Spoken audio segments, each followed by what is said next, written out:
Hello everyone, welcome to the woman of honour series. എന്നെ കേൾക്കുന്ന എല്ലാവർക്കും സുഖമാണെന്ന് വിശ്വസിക്കുന്നു. ഇന്ന് ഒരു പുതിയ ദിവസം, എല്ലാവർക്കും സമാധാനവും സന്തോഷമൊക്കെയുള്ള ഒരു നല്ല ദിവസം നേരുന്നു. ഇന്ന് അല്പസമയത്തെ ചിന്തയ്ക്കായി ബൈബിളിൽ നിന്നും യോന പ്രവാചകൻ്റെ പുസ്തകത്തിൽ നിന്നും ഏതാനും കാര്യങ്ങൾ പഠിക്കാമെന്ന് വിശ്വസിക്കുകയാണ്.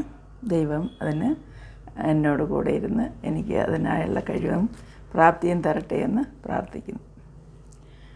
യോനായുടെ പ്രവചനം പുസ്തകം, അതായത് മൈനർ പ്രോഫറ്റ്സിൻ്റെ ലിസ്റ്റിൽ വരുന്നതാണല്ലോ. യോന വന്നിട്ട് എന്നുള്ള പേരിൻ്റെ അർത്ഥം പ്രാവെന്നാണ്. അതുപോലെ തന്നെ ഇസ്രയേൽ ഗ്രഹത്തിൻ്റെ, അതായത് ഇസ്രയേൽ ജനങ്ങളുടെ ഒരു പ്രവാചകൻ, യഹോവയുടെ പ്രവാചകനായിരുന്നല്ലോ. അമിതായി എന്ന് പറയുന്ന ആളുടെ മകനായിരുന്നു യോന. യോന വന്നിട്ട് ദൈവം ഒരു അരുളപ്പാട് കൊടുക്കുകയാണ്. പുസ്തകം ആകെ 4 അധ്യായമേ ഉള്ളൂ. 4 അധ്യായം വളരെ നമുക്ക് വായിക്കുമ്പോൾ ഇൻട്രസ്റ്റിംഗ് ആയിട്ട് തോന്നും. അതുമാത്രമല്ല, അതിൽ നിന്ന് ഒരുപാട് കാര്യങ്ങൾ പഠിക്കാനുണ്ടെങ്കിലും ഏതാനും ചില കാര്യങ്ങൾ മാത്രം ഈ വീഡിയോയിൽ ഞാൻ ഉൾപ്പെടുത്തുകയാണ്.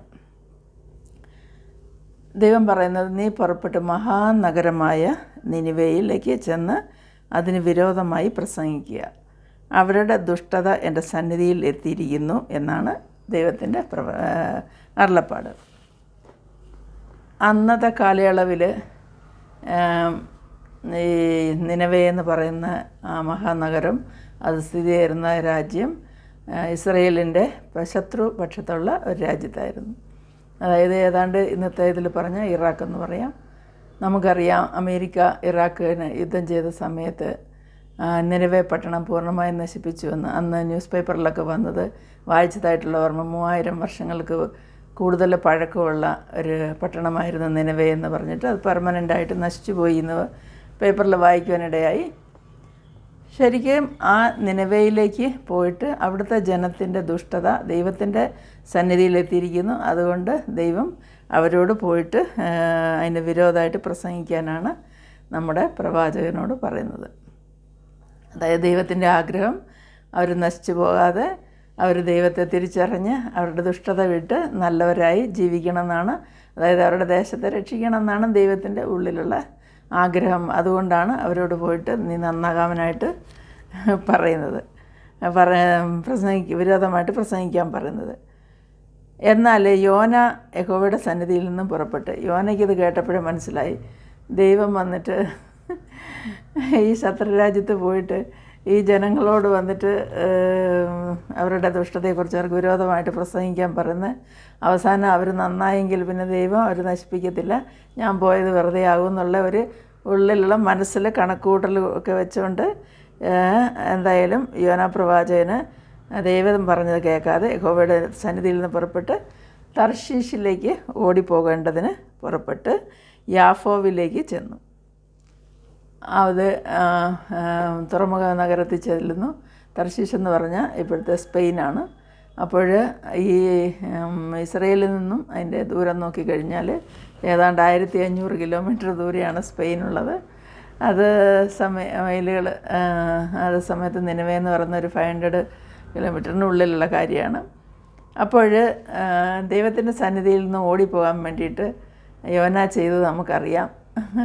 തർശീഷിലേക്ക് പോകുന്ന കപ്പലിൽ കയറി സ്വന്തം കയ്യിൽ നിന്ന് പോക്കറ്റിൽ നിന്ന് കാശിട്ട് കൂലി കൊടുത്ത് ടിക്കറ്റൊക്കെ എടുത്ത് അവിടെ നിന്നും യഹോവയുടെ സന്നിധിയിൽ നിന്നും അവരോടുകൂടെ തർശീഷിലേക്ക് പൊക്കളവാൻ അതിൽ കയറി.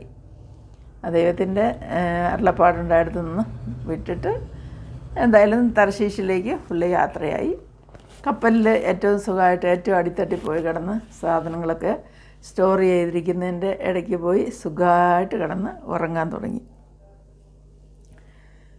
അപ്പോഴുണ്ട് യഹോവയോ സമുദ്രത്തിൽ ഒരു വലിയ പെരുങ്കാറ്റടിപ്പിച്ചു. കപ്പൽ തകർന്നു പോകാൻ തക്കവണ്ണം സമുദ്രത്തിൽ വലിയ കോളുണ്ടായി. കപ്പൽക്കാർ ഭയപ്പെട്ട് ഓരോരുത്തൻ താൻ്റെ ദൈവങ്ങളോട് നിലവിളിച്ച് പ്രാർത്ഥിച്ചു. കപ്പലിന് ഭാരം കുറയ്ക്കേണ്ടതിന് അവർ അതിലെ കുറേ ചരക്കെല്ലാം സമുദ്രത്തിൽ എറിഞ്ഞു കളയുകയായിരുന്നു ചെയ്തു. അപ്പോൾ കപ്പൽ പ്രമാണി താഴത്തെ തട്ടിലേക്ക് ഇറങ്ങി ചെല്ലുന്നു. യോന കിടന്ന് ഉറങ്ങുന്നത് കാണുന്നു. അപ്പോൾ അവനെ എഴുന്നേൽപ്പിച്ചിട്ട്, നീ ഉറങ്ങുന്നതെന്ത്, എഴുന്നേറ്റ് നിൻ്റെ ദൈവത്തെ വിളിച്ചപേക്ഷിക്കുക, നാം നശിച്ചു പോകാതിരിക്കേണ്ടതിന് ദൈവം പക്ഷേ നമ്മെ കടാക്ഷിക്കുമെന്ന് പറഞ്ഞു. അപ്പോൾ ഒരു മനുഷ്യനെ പോലെ, ഒരു യാത്രക്കാരനെ പോലും വിടാതെ എല്ലാവരോടും പ്രാർത്ഥിക്കാൻ പറയുകയാണ്. ദൈവം ഈ കൊടുങ്കാറ്റിൽ നിന്ന് നമ്മളെ രക്ഷിക്കുമായിരിക്കും എന്നുള്ളൊരു ഹോപ്പോടുകൂടി കപ്പൽ പ്രമാണി എല്ലാവരോടും പ്രാർത്ഥിക്കാൻ പറയുന്നു. എല്ലാവരും പ്രാർത്ഥിക്കുന്നു, ദൈവത്തോട് നിലവിളിക്കുന്നു. എന്നാൽ അവർ പ്രമാണി പറയുന്നത്, ഈ പ്രശ്നം ആര് മുഖേന ഉണ്ടായി എന്നറിയേണ്ടതിനായിട്ട് നമുക്ക് ചീട്ടിടാമെന്ന് പറയുന്നു. അങ്ങനെ അവർ ചീട്ടിടുന്നു. ചീട്ട് യോനയ്ക്ക് വീഴുന്നു. അപ്പോഴാണ് യോന വന്നിട്ട് എന്ത് യോനയോട് അവർ ക്വസ്റ്റ്യൻ ചെയ്യുകയാണ്. അതായത് ശരി, 1-ാം അധ്യായം 8-ാം വാക്യത്തിലാണ് അവനോട് ചോദിക്കുന്നത്. അവനോട്, ആരുടെ നിമിത്തം ഈ അനർത്ഥം നമ്മുടെ മേൽ വന്നു എന്ന് നീ പറഞ്ഞു തരണം, നിൻ്റെ തൊഴിലെന്ത്, നീ എവിടെ നിന്ന് വരുന്നു, നിൻ്റെ നാട് ഏത്, നീ ഏത് ജാതിക്കാരൻ എന്ന് ചോദിച്ചു. അവനെ ശരിക്കും ക്വസ്റ്റ്യൻ ചെയ്ത് അവൻ്റെ ഐഡൻറ്റിറ്റിയൊക്കെ ചോദിക്കുന്നു. അപ്പോൾ അവൻ കൊടുക്കുന്ന ഉത്തരം ഏറ്റവും അട്രാക്റ്റീവായിട്ടുള്ളതാണ്. അവൻ പറയുന്നത്, ഞാൻ ഒരു എബ്രായൻ. ഇപ്പം നമ്മൾ പറയണം ഞാനൊരു ക്രിസ്ത്യാനി എന്ന് പറയുന്ന പോലെ, അതായത് ദൈവത്തിൻ്റെ സന്നിധിയിൽ നിന്ന് ഒളിച്ചോടുന്ന ഒരു ക്രിസ്ത്യാനിയുടെ അതേ ഒരു എക്സ്പീരിയൻസ് തന്നെയാണ് ഇവിടെ യോനയുടെ ജീവിതത്തിൽ കാണുന്നത്. ഞാനൊരു എബ്രായൻ, കടലും കരയും ഉണ്ടാക്കിയ സ്വർഗീയ ദൈവമായ യഹോവയെ ഞാൻ ഭജിച്ചു വരുന്നു.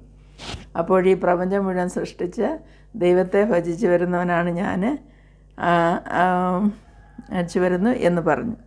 ആ പുരുഷന്മാർ അത്യന്തം ഭയപ്പെട്ട് അവനോട്, നീ എന്തിനാ അങ്ങനെ ചെയ്തു എന്ന് പറഞ്ഞു. അവൻ ഒളിച്ചോടുക എന്നും ദൈവം പറഞ്ഞു കേൾക്കാൻ അവൻ തർശീഷിലേക്ക് പോകാമെന്നൊക്കെ അവരോട് പറഞ്ഞിരുന്നു. അതുകൊണ്ട് അവരേറ്റവും ഭയപ്പെട്ടു.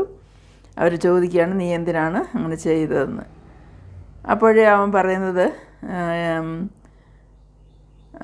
അവൻ യഹോവയുടെ സന്നിധിയിൽ നിന്നും ഓടിപ്പോകുന്നുവെന്ന് അവരറിഞ്ഞു. എന്നാൽ സമുദ്രം മേൽ അധികം കോപിച്ചതുകൊണ്ട് അവനോട്, സമുദ്രം അടങ്ങുവാൻ തക്കവണ്ണം ഞങ്ങൾ നിന്നോട് എന്ത് ചെയ്യേണ്ടു എന്ന് ചോദിക്കുകയാണ്.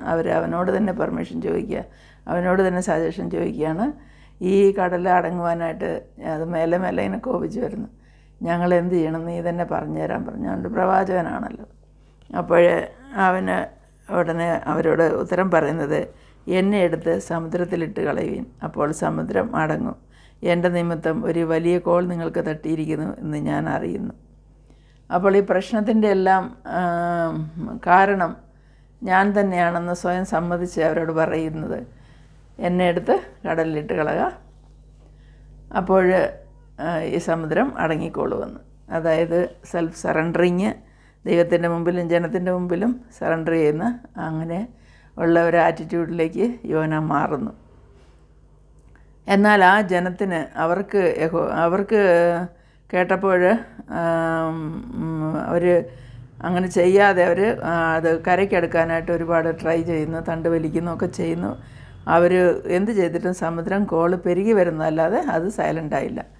അപ്പോഴവർ യഹോവയോട് നിലവിളിക്കുകയാണ്. ആ ജനം യഹൂദന്മാരല്ലെന്ന് അല്ലായിരിക്കണം എന്ന് ഞാൻ വിശ്വസിക്കുകയാണ്.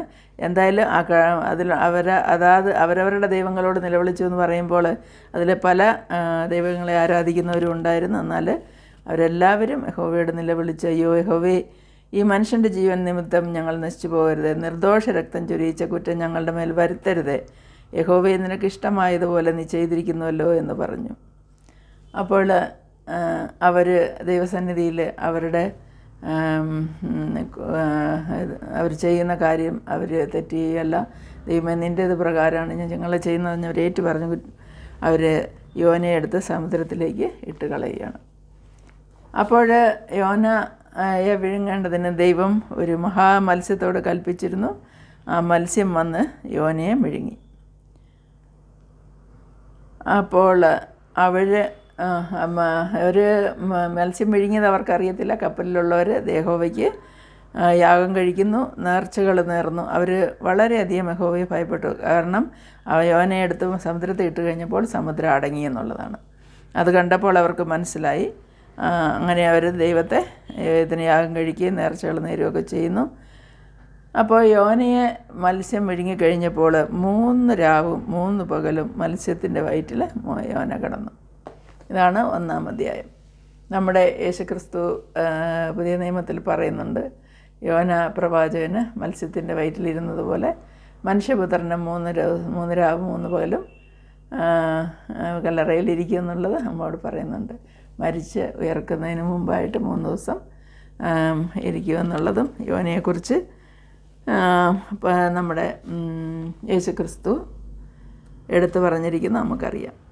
ഈ ഇത്ര ഭാഗം നമ്മൾ കേട്ടതിൽ നിന്നും നമുക്ക് മനസ്സിലാകുന്നത്, നമ്മൾക്ക് ദൈവവിളിയുണ്ട്, നമ്മളെ ദൈവം തിരഞ്ഞെടുത്താണ്. ദൈവത്തിൻ്റെ വേലയിലായിരിക്കുന്നവരും ദൈവവിശ്വാസികളുമായ എല്ലാവരും ദൈവം പറയുന്നത് അനുസരിക്കാൻ ബാധ്യസ്ഥരാണെന്നുള്ളതാണ്. തന്നെയല്ല, അനുസരിക്കാതെ ദൈവത്തിൻ്റെ സന്നിധി വിട്ട് ഓടിപ്പോയിട്ടും ദൈവം വിട്ടില്ല എന്നുള്ളതാണ്. ദൈവം ആ സാഹചര്യങ്ങളെ അവന് പ്രതികൂലമാക്കി അവസാനം അവൻ തന്നെ സ്വയം പറയുകയാണ്, എന്നെ എടുത്ത് കടലിലിട്ടേക്കാൻ. അപ്പോൾ അങ്ങനെ പൂർണ്ണമായിട്ട് സറണ്ടറായി. ഇപ്പോഴും മത്സ്യത്തിൻ്റെ വയറ്റിൽ അവിടെ ഫുള്ള് ഇരുട്ടാണെന്ന് നമുക്കറിയാം. അവന് ആഹാരമില്ല. അതുപോലെ തന്നെ ഏറ്റവും കഷ്ടപ്പെട്ട് അയ്യം വിളിക്കുന്ന നിലയിലേക്ക് 3 രാവും 3 പകലും ഉറക്കമില്ല, ഭക്ഷണമില്ല, ഒരു അനങ്ങാൻ പോലും പറ്റാത്ത, ഒരു തരത്തിലും നമുക്ക് ഇമാജിൻ പോലും ചെയ്യാൻ പറ്റാത്ത ഒരവസ്ഥയിലേക്കാണ് പ്രവാചകൻ എത്തിപ്പെടുന്നത്. അപ്പോൾ ദൈവമായ യഹോവയോട് പ്രവാചകൻ പ്രാർത്ഥിക്കുന്നു. അതായത് 2-ാം അധ്യായം 2-ാം വയറ്റിൽ അവൻ പറഞ്ഞു, ഞാൻ എൻ്റെ കഷ്ടത നിമിത്തം യഹോവയോട് നിലവിളിച്ചു, അവൻ എനിക്ക് ഉത്തരമരളി. അപ്പോൾ ഞാൻ പാതാളത്തിൻ്റെ വയറ്റിൽ നിന്നും അയ്യം വിളിച്ചു, നീ എൻ്റെ നിലവിളി കേട്ടു, നീ എന്നെ സമുദ്രമധ്യ ആഴത്തിലിട്ട് കളഞ്ഞു. എന്തായാലും ആ പ്രവാചകൻ്റെ ആ അവസ്ഥയിൽ പൂർണ്ണമായിട്ടും ദൈവസന്നിധിയിൽ വിളിച്ച് അവസാനം പറഞ്ഞ, ഞാൻ നിൻ്റെ വിശുദ്ധ മന്ദിരത്തിങ്കിൽ നിൻ്റെ അടുക്കലെത്തി. അതായത് 7-ാം വാക്യത്തിൽ ഇങ്ങനെ പറഞ്ഞു, എൻ്റെ പ്രാണൻ്റെ ഉള്ളിൽ ക്ഷീണിച്ചു പോയപ്പോൾ ഞാൻ യഹോവയെ ഓർത്തു, എൻ്റെ പ്രാർത്ഥന നിൻ്റെ വിശുദ്ധ മന്ദിരത്തിൽ നിൻ്റെ അടുക്കലെത്തി. അപ്പോൾ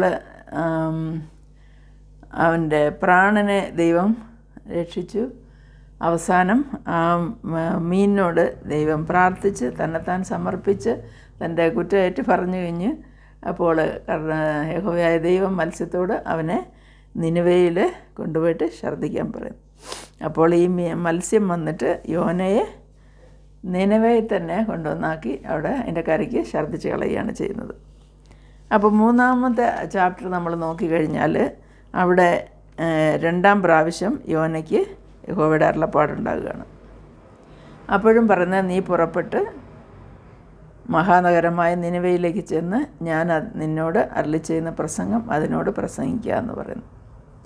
ആ പ്രാവശ്യം യോന എന്തായാലും ദൈവത്തെ അനുസരിച്ച് യോന പോയി പ്രസംഗിക്കാൻ തീരുമാനിച്ചു. 3 ദിവസത്തെ വഴി ദൂരമുള്ള ഒരു മഹത്തായ നഗരമായിരുന്നത്. അപ്പോൾ നഗരത്തിൽ കടന്നു ആദ്യത്തെ ഒരു ദിവസം നടന്നു പ്രസംഗിച്ചു. അവരോട് പറഞ്ഞത് ഇങ്ങനെയാണ്, ഇനി 40 ദിവസം കഴിഞ്ഞാൽ നിനവേ ഉന്മൂലമാകുമെന്ന് ഘോഷിച്ച് പറഞ്ഞു. 40 ദിവസം കഴിഞ്ഞ് കഴിഞ്ഞാൽ നിങ്ങളുടെ പട്ടണം നശിച്ചു പോകും, നിങ്ങളും നശിച്ചു പോകും എന്നുള്ള ആ ഒരു വെളിപ്പെടുത്തൽ ദൈവം പറഞ്ഞിരിക്കുന്ന കാര്യം ആ ജനത്തോട് വിളിച്ച് പറഞ്ഞു കഴിഞ്ഞപ്പോൾ അവർ യോന പറഞ്ഞത് വിശ്വസിക്കുകയാണ് ചെയ്തത്. വിശ്വസിച്ചു.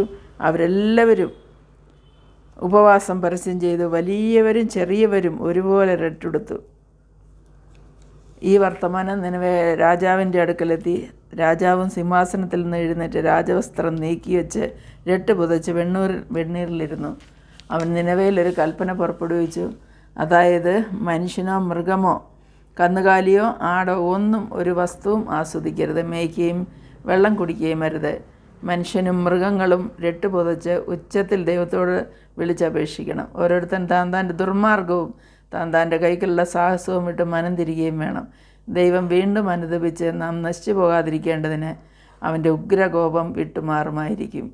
ആർക്കറിയാം എന്ന് രാജകൽപ്പന എഴുതി അയക്കുന്നു. ജനങ്ങൾ അത് കേട്ട് അനുസരിച്ചു. അപ്പോൾ അവർ ദുർമാർഗം വിട്ടുതിരിഞ്ഞു എന്ന് ദൈവം അവരുടെ പ്രവൃത്തികളാൽ കണ്ടപ്പോൾ താൻ അവർക്ക് വരുത്തുമെന്ന് അരുളിച്ചേരുന്ന അനർത്ഥത്തെക്കുറിച്ച് ദൈവം അനുദപിച്ചു, അത് വരുത്തിയതുമില്ല.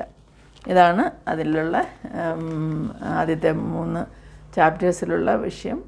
അപ്പോൾ ആ ജനത്തിന് ആ മെസ്സേജ് കിട്ടിയത് കൊണ്ട് അവരുടെ ദുർമാർഗം വിട്ട് അവർ ദൈവസന്നിധിയിൽ താഴ്ത്തി, അവരുടെ ദുഷ്ടത വിട്ട്, അവരുടെ പ്രവൃത്തികൾക്ക് മാറ്റം വരുത്തി, അവർ ദൈവത്തെ വിശ്വസിച്ച് അവർ നല്ല ജനമായിട്ട് ദൈവത്തിൻ്റെ മുമ്പിൽ മാനസാന്തരപ്പെട്ട് അവർ അനുതപിച്ച് അവരുടെ എല്ലാ ദുർമാർഗവും വിട്ടു തിരിഞ്ഞപ്പോൾ ദൈവം അവരുടെ പ്രവൃത്തികളെ നോക്കി അവർ മനം തിരിഞ്ഞിരിക്കുന്നുവെന്ന് മനസ്സിലാക്കിയപ്പോൾ അവരുടെ മേൽ വരുത്തുമെന്ന് 40 ദിവസത്തിനകം കഴിഞ്ഞാൽ നശിപ്പിക്കുമെന്നുള്ള തീരുമാനത്തെ ദൈവം മാറ്റി ആ ദേശത്തെ നശിപ്പിക്കാതെ ആ ജനത്തെ രക്ഷിച്ചു.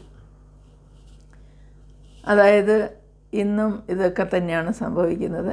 സുവിശേഷം കേൾക്കുന്നുണ്ട്, എല്ലാം ഉണ്ട്. പക്ഷേ അതനുസരിക്കുന്നുണ്ടോ, നമ്മുടെ ദുർമാർഗത്തിൽ നിന്ന് നമ്മൾ വിട്ടുപിരിയുന്നുണ്ടോ, അല്ലെങ്കിൽ നമ്മുടെ ദുഷ്ടത, നമ്മൾ പ്രവർത്തിക്കുന്ന പ്രവർത്തനങ്ങൾ, നമ്മുടെ പ്രവൃത്തികൾ ശരിയായിട്ടുള്ളതാണോ, ഇതൊക്കെയും നമ്മളെ സ്വയം നമ്മൾ ഒന്ന് അനലൈസ് ചെയ്യുന്നത് നല്ലതായിരിക്കും. ശത്രുവിനെ സ്നേഹിപ്പാനാണ് കർത്താവ് പറഞ്ഞത്. ശത്രു ജനങ്ങൾ മാത്രമല്ല, നമ്മളുടെ ചുറ്റുപാടുമുള്ളവരും ശത്രുക്കളല്ലാത്തവരും ആയവരും ആര് തന്നെയായാലും നമ്മളുടെ ദേശത്തിന് വേണ്ടിയും നമ്മുടെ ജനത്തിന് വേണ്ടിയും നമ്മുടെ ചുറ്റുപാടുമുള്ള സകല ജനത്തിന് വേണ്ടിയും നമ്മുടെ രാജ്യത്തിന് വേണ്ടിയും പ്രാർത്ഥിപ്പാനും അവരിന് വേണ്ടി ഉപവസിക്കാനും അതിനുവേണ്ടി നമ്മൾ ദൈവത്തോട് നിലവിളിക്കാനും ഒക്കെയും ബാധ്യസ്ഥരാണെന്നുള്ള കാര്യം നമ്മൾ മനസ്സിലാക്കണം. നമ്മൾ ദൈവസന്നിധിയിൽ നമ്മുടെ രാജ്യത്തെയും നമ്മുടെ ദേശത്തെയും നമ്മുടെ ജനങ്ങളെയും സമർപ്പിച്ച് പ്രാർത്ഥിക്കാം. എല്ലാവരെയും ദൈവം രക്ഷിക്കട്ടെ. അതുപോലെ തന്നെ നമുക്ക് എല്ലാവരെയും കരുണ കാണിക്കുന്ന ദൈവം സകലരോടും കരുണയുള്ളവനാണ്. എല്ലാവരെയും അനുഗ്രഹിച്ച് ആശീർവദിക്കട്ടെ. ഈ പറഞ്ഞ വീഡിയോയിൽ നിന്ന് എന്തെങ്കിലും ആർക്കെങ്കിലും സംശയമോ അല്ലെങ്കിൽ എന്തെങ്കിലും തെറ്റുണ്ടെന്ന് തോന്നുകയാണെങ്കിൽ ദയവേത് ക്ഷമിക്കണം. എന്തെങ്കിലും കമൻസ് ഉണ്ടെങ്കിൽ എഴുതാവുന്നതാണ്. എല്ലാവരെയും ദൈവം അനുഗ്രഹിക്കട്ടെ. ഇനിയൊരു പുതിയ വീഡിയോ കാണുന്നവരെയും എല്ലാവരെയും ബൈ പറയുന്നു.